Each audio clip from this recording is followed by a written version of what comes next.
या देवी सर्वभूतेषु लक्ष्मीरूपेण संस्थिता नमस्तस्यै नमः तस्यै नमः तस्यै नमो नमः।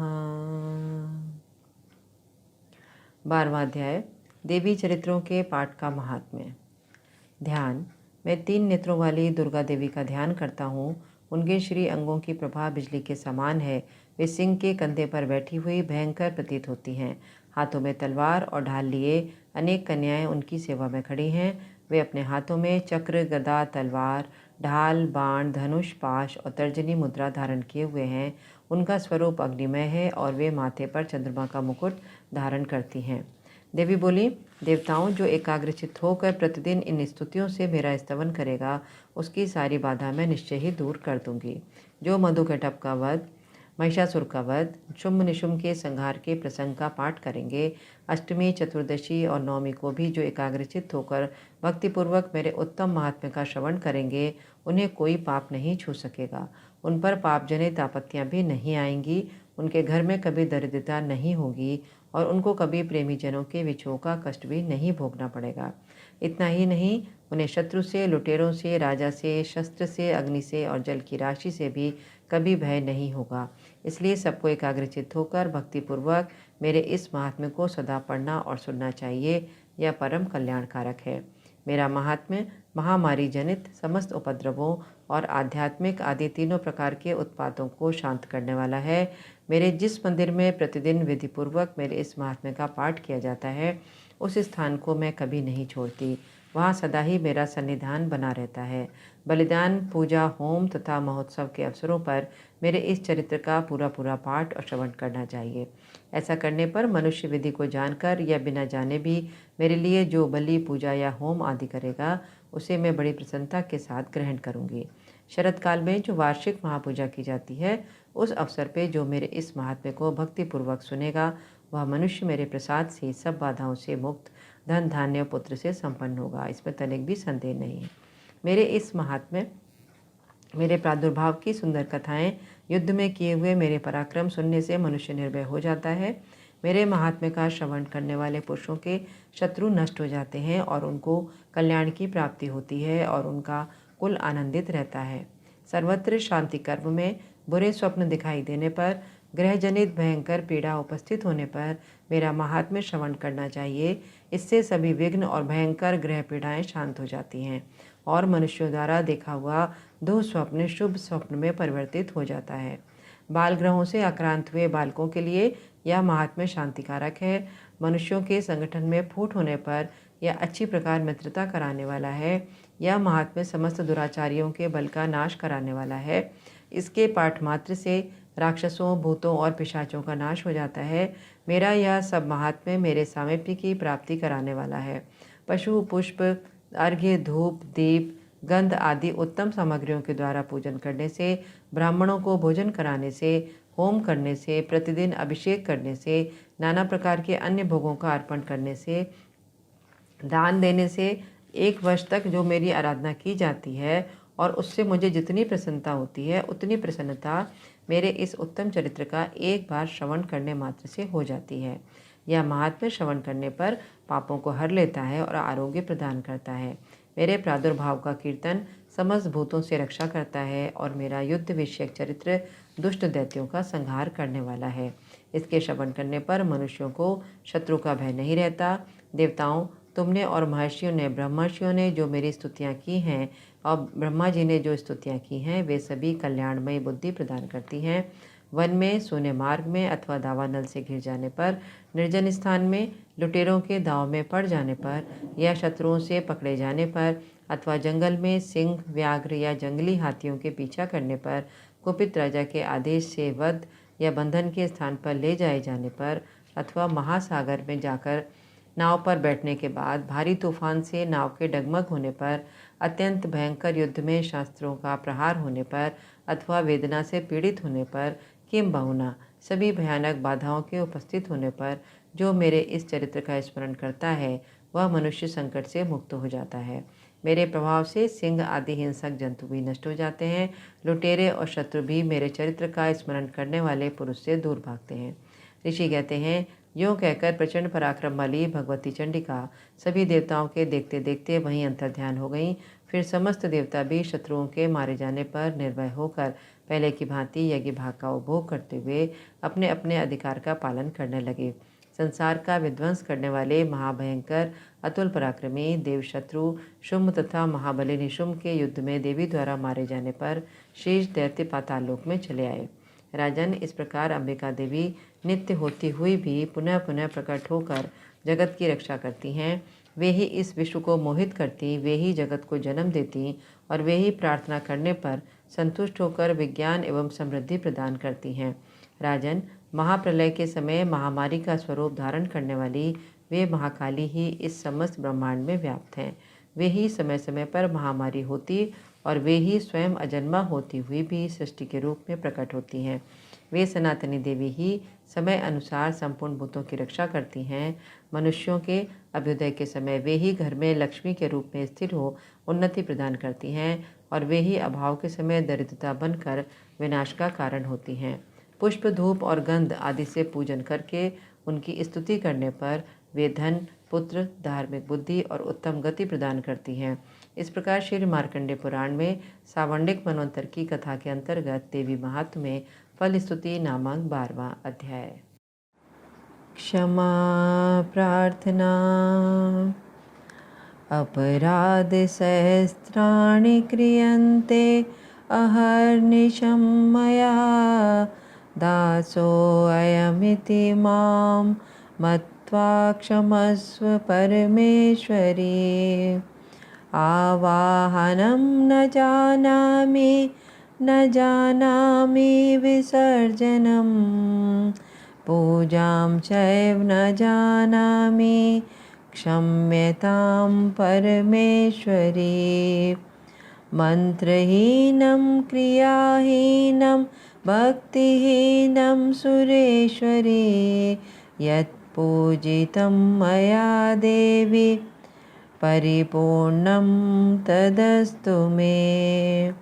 अपराधशतं कृत्वा जगदम्बेति च उच्चरेत् यां गतिं समवाप्नोति न तां ब्रह्मादयः सुराः। सा अपराधोऽस्मि शरणं प्राप्तस्त्वां जगदम्बिके। इदानीमनुकम्पयोऽहं यथा इच्छसि तथा कुरु। अज्ञानाद्विस्मृतेर्भ्रान्त्या यत् नूनम् अधिकं कृतं तत्सर्वं क्षम्यतां देवी प्रसीद परमेश्वरी। कामेश्वरी जगन्मातः सच्चिदानन्दविग्रहे गृहाणाम् अर्चामि मां प्रीत्या प्रसीद परमेश्वरी। गुह्य अतिगुह्य गोप्त्री त्वं गृहाणात् अस्मत्कृतं जपं सिद्धिर्भवतु मे देवी त्वत्प्रसादात् सुरेश्वरी। श्री दुर्गार्पणमस्तु। अथ दुर्गा द्वात्रिंशत् नाम वाला। एक समय की बात है, ब्रह्मा आदि देवताओं ने पुष्प आदि विविध उपचारों से महेश्वरी दुर्गा का पूजन किया। इससे प्रसन्न होकर दुर्गति नाशिनी दुर्गा ने कहा, देवताओं, मैं तुम्हारे पूजन से संतुष्ट हूँ। तुम्हारी जो इच्छा हो मांग लो, मैं तुम्हें दुर्लभ से दुर्लभ वस्तु भी प्रदान करूँगी। दुर्गा का यह वचन सुनकर देवता बोले, देवी, हमारे शत्रु महिषासुर को, जो तीनों लोकों के लिए कंटक था, आपने मार डाला। इससे संपूर्ण जगत स्वस्थ एवं निर्भय हो गया है। आपकी ही कृपा से हमें पुनः अपने अपने पद की प्राप्ति हुई है। आप भक्तों के लिए कल्पवृक्ष हैं। हम आपकी शरण में आए हैं, अतः अब हमारे मन में कुछ भी पाने की अभिलाषा शेष नहीं है। हमें सब कुछ मिल गया है, तथापि आपकी आज्ञा है, इसलिए हम जगत की रक्षा के लिए आपसे कुछ पूछना चाहते हैं। महेश्वरी, कौन सा ऐसा उपाय है जिससे शीघ्र प्रसन्न होकर आप संकट में पड़े हुए जीवन की रक्षा करती हैं? देवेश्वरी, यह बात सर्वथा गोपनीय हो तो भी हमको अवश्य बताएं। देवताओं के इस प्रकार प्रार्थना करने पर दयामयी दुर्गा देवी ने कहा, देवगण सुनो, यह रहस्य अत्यंत गोपनीय और दुर्लभ है। मेरे 32 नामों की माला सब प्रकार की आपत्ति का विनाश करने वाली है। तीनों लोकों में इसके समान दूसरी कोई वस्तु नहीं है। यह रहस्य रूप है, इसे बतलाती हूँ, सुनो।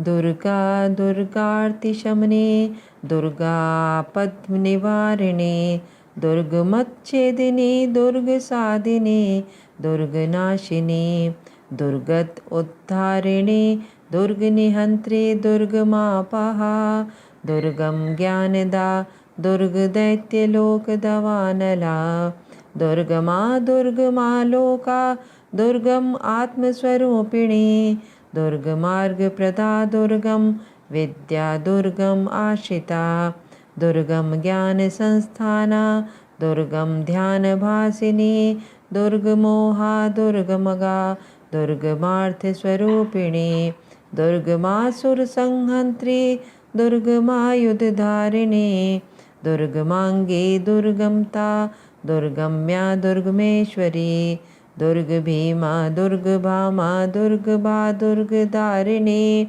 नामावली इमां यस्तु दुर्गाया मम मानवा, पठेत् सर्वभयान्मुक्तो भविष्यति न संशयः। कोई शत्रुओं से पीड़ित हो अथवा दुर्भेद्य बंधन में पड़ा हो, इन 32 नामों के पाठ मात्र से संकट से छुटकारा पा जाता है। इसमें तनिक भी संदेह के लिए स्थान नहीं है। यदि राजा क्रोध में भरकर वध के लिए अथवा किसी और कठोर दंड के लिए आज्ञा दे, या युद्ध में शत्रुओं द्वारा मनुष्य घिर जाए, अथवा वन में व्याघ्र आदि हिंसक जंतुओं के चंगुल में फंस जाए, तो इन 32 नामों का 108 बार पाठ करने मात्र से संपूर्ण भयों से मुक्त हो जाता है। विपत्ति के समय इसके समान भयनाशक उपाय दूसरा नहीं है। देवगण, इस नाम माला का पाठ करने वाले मनुष्यों को कभी कोई हानि नहीं होती। अभक्त, नास्तिक और शठ मनुष्य को इसका उपदेश नहीं देना चाहिए। जो भारी विपत्ति में पड़ने पर भी इस नामावली का 1000, 10,000 अथवा लाख बार पाठ स्वयं करता या ब्राह्मणों से कराता है, वह सभी प्रकार की आपत्तियों से मुक्त हो जाता है। सिद्ध अग्नि में मधुमिश्रित सफ़ेद तिल से इन नामों द्वारा लाख बार हवन करे तो मनुष्य सभी विपत्तियों से छूट जाता है। इस नाम माला का पुनश्चरण 30,000 का है। पुनश्चरण पूर्वक पाठ करने से मनुष्य इसके द्वारा संपूर्ण कार्य सिद्धि करता है।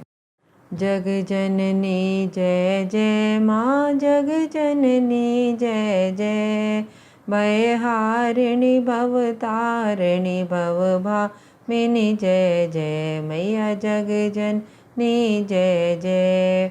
तो ही सत्य चित सुखमय शुद्ध ब्रह्म रूपा, सत्य सनातन सुंदर पर शिव सुर भूपा, मैया जग जननी जय जय। आदि अनादि अनामय अविचल अविनाशी, अमल अनंत अगोचर अज आनंद राशि, मैया जग जननी जय जय। अविकारी अगकारी अकल कलाधारी, करता विधि भरता हर हर संहारकारी, मैया जग जननी जय जय।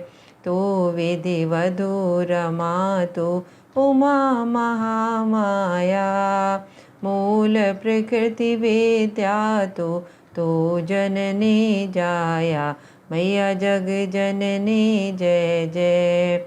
राम कृष्ण तो सीता ब्रज रानी राधा, तो वांछा कल्पद्रुम हारिणी सब बाधा, मैया जग जननी जय जय।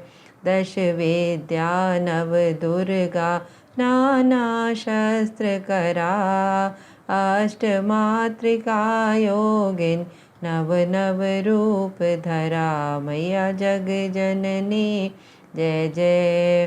तो पर धाम निवासिनी महाविलासिनी, तो तू ही श्मशान विहारिण तांडव लासिनी तू मैया जग जननी जय जय। सुर मुनि मोहिनी सौम्या तू शोभा धारा विभसन विकट स्वरूपा प्रलयमयी धारा मैया जग जननी जय जय। तू ही स्नेह सुधामय तू अति गरल मना रत्न विभूषित तू ही अस्थितना मैया जग जननी जय जय। मूलाधार निवासिनी इह पर सिद्धि प्रदे कालातीता काली कमला तू वरदे मैया जग जननी जय जय। शक्ति शक्तिधर तू ही नित्य भेदमयी वेद प्रदर्शिनी वाणी विमले वेदत्रयी मैया जग जननी जय जय। हम अति दीन दुखी माँ विपत जाल घेरे हैं कपूत अति कपटी पर बालक तेरे मैया जग जननी जय जय। निज स्वभाव वश जननी दया दृष्टि की जय करुणा कर करुणामय चरण शरण दीजय मैया जग जननी जय जय। जग जननी जय जय मैया जग जननी जय जय। भयहारिणी भवतारिणी भवभामिनी जय जय मैया जग जननी जय जय।